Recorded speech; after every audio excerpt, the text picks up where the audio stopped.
Assalamualaikum warahmatullahi wabarakatuh. Saya Sulisteni. Jadi, saya kali ini akan membahas perihal tipe-tipe retailing. Nah, untuk pertanyaannya, di sini pertanyaannya, tipe retailing apa yang bisa membuat suatu perusahaan akan bertahan di masa pandemi COVID-19? Nah, sebelumnya saya bakal menjelaskan terlebih dahulu mengenai tipe-tipe retailing yang ada. Nah, yang pertama ada food retailer. Food retailer ini bisa terbagi lagi menjadi 4 bagian. Pertama ada supermarket. Nah, supermarket ini menyediakan banyak barang seperti makanan, minuman, sayuran, dan produk-produk seperti kecantikan atau yang lain-lain, tapi dengan jumlah yang terbatas. Contohnya adalah Hero. Nah, yang kedua ada supercenter. Nah, ini lebih besar dari supermarket ya. Jadi, supercenter ini gabungan dari supermarket dengan toko-toko diskon. Contohnya Hari-Hari. Nah, yang ketiga ada warehouse club. Nah, ini sama seperti sebelumnya, menyediakan barang-barang yang biasa dipakai untuk sehari-hari, tapi dengan jumlah yang terbatas dengan harga yang murah. Tapi biasanya warehouse club ini diperuntukkan untuk dijual kembali. Contohnya adalah Makro. Nah, yang keempat ada convenience store. Nah, toko ini itu menyediakan barang-barang dagangan yang dibangun di atas lahan yang luasnya sebesar 2.000 sampai 3.000 meter persegi. Nah, biasanya ini jumlahnya sangat terbatas. Contohnya adalah seperti minimarket atau Alfamart, Indomart gitu. Nah, yang kedua ada general merchandise store. Karena info-info ini sangat banyak dan saya ingin menjelaskan langsung poin-poinnya, jadi saya hanya menyebutkannya saja.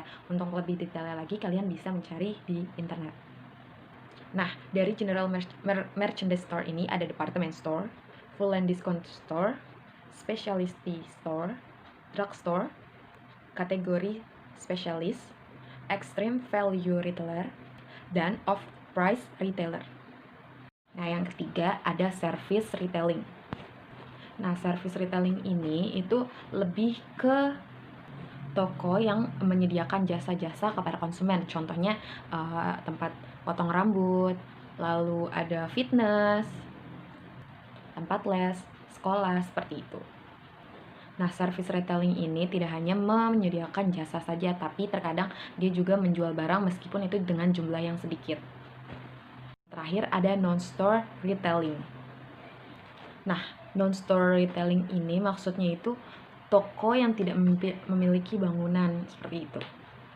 Pertama ada electronic retailing. Nah, ini maksudnya gimana? Jadi itu dimana retailer itu berkomunikasi dengan konsumen dan mereka melakukan istilahnya kayak tawar-menawar tentang barang tersebut, lalu sampai mereka melakukan transaksi pembayaran, dan itu melalui jasa internet. Nah, yang kedua ada katalog and direct mail retailer. Nah, format detail ini tidak memiliki toko, dan ini dimana penjual berkomunikasi dengan konsumen melalui katalog, brosur, ataupun surat. Nah, yang ketiga ada direct selling.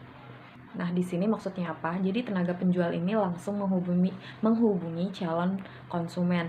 Bisa dia konsumen yang datang ke perusahaan atau karyawannya datang ke rumah konsumen. Jadi dia langsung mendemonstrasikan tentang produknya, membicarakan tentang kelebihan produknya. Lalu dengan begitu misalkan konsumen tertarik, mereka akan memesan dan perusahaan akan mengirim barang tersebut. Nah, yang selanjutnya ada television home selling. Jadi di mana penjualan itu dilakukan dengan mendemonstrasi lewat televisi. Nah, dengan begitu si konsumen bisa melakukan pemesanan melalui telepon gitu. Dan ini sering kita jumpai di TV-TV ya. Nah, yang terakhir ada vending machine retailing. Pasti ini nggak asing lagi ya sama kalian di kampus kah, di stasiun, kalian sering banget ketemu sama vending machine ini. Jadi kalian tinggal memasukkan uang sejumlah barang yang kalian ingin beli, lalu mesin itu akan mengeluarkan barangnya. Biasanya ini menjual berupa minuman atau makanan. Nah, yang saya sarankan dalam masa pandemi ini adalah non-store retailing. Kenapa? Karena dengan begitu kita bisa memesan dari rumah dan kita bisa melakukan pembayaran melalui e-banking dan kita tinggal menunggu barang itu sampai di rumah gitu kan. Jadi itu bisa istilahnya membantu pemerintah dalam membatasi jarak antara masyarakat. Nah, salah satu contohnya perusahaan yang melakukan non-store retailing ini adalah Amazon.com. Jadi kalian di sini bisa memesan barang-barang yang kalian butuhkan, lalu kalian melakukan pembayaran melalui internet gitu ya seperti e-banking, dan kita tinggal menunggu barang itu sampai rumah. Oke, sekian dulu penjelasan dari saya. Kurang lebihnya mohon maaf. Wassalamualaikum warahmatullahi wabarakatuh.